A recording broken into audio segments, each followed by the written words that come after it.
The effect of building and permeability of the stable of the ship.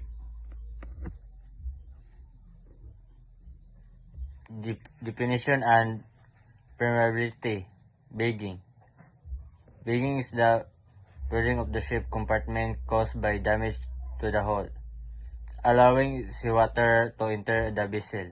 It usually occurs due to the collision, grounding, or structural failure, and it can affect the ship's buoyancy and stability. Permeability. Permeability is the percentage of the compartment's volume that can be occupied by water when the flooding occurs. It depends on the amount of empty space inside compartment. Higher permeability means more water can enter the space.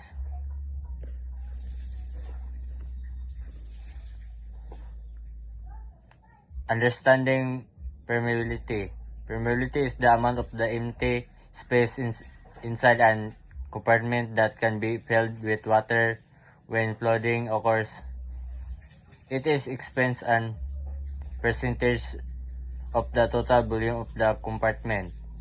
A compartment that contains very few objects such as empty space has high probability because more water can enter. On the other hand, compartments filled with machinery, cargo, or equipment have lower permeability because these objects occupy space and reduce the amount of water that can enter.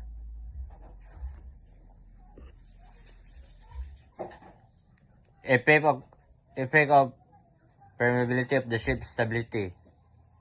Permeability is a significant effect on the stability of the ship because it determines how much water can enter a compartment during flooding. The amount of floodwater directly affects the ship's buoyancy, trim, health, and overall stability. Number 1. Loss of buoyancy. Higher permeability allows more seawater to enter the damaged compartment. As the more water enter the ship, loses buoyancy and sink deeper into the water.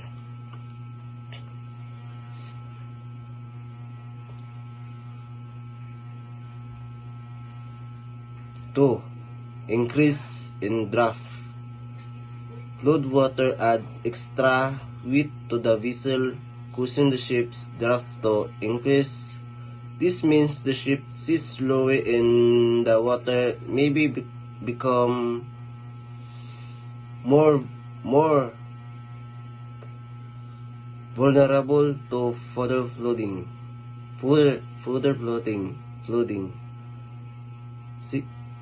3. Trim changes.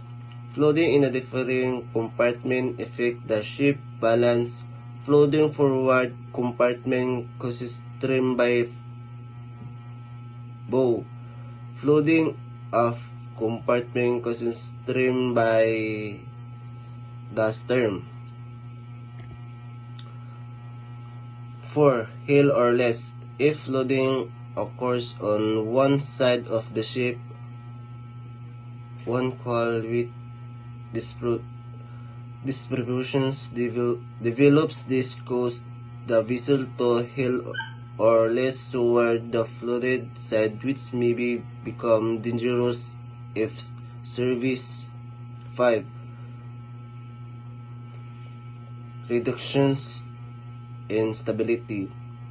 Flood water creates a free surface effect that reduces the ship metacentric. High GM, lower GM means reduced stability and water righting ability. Number 6.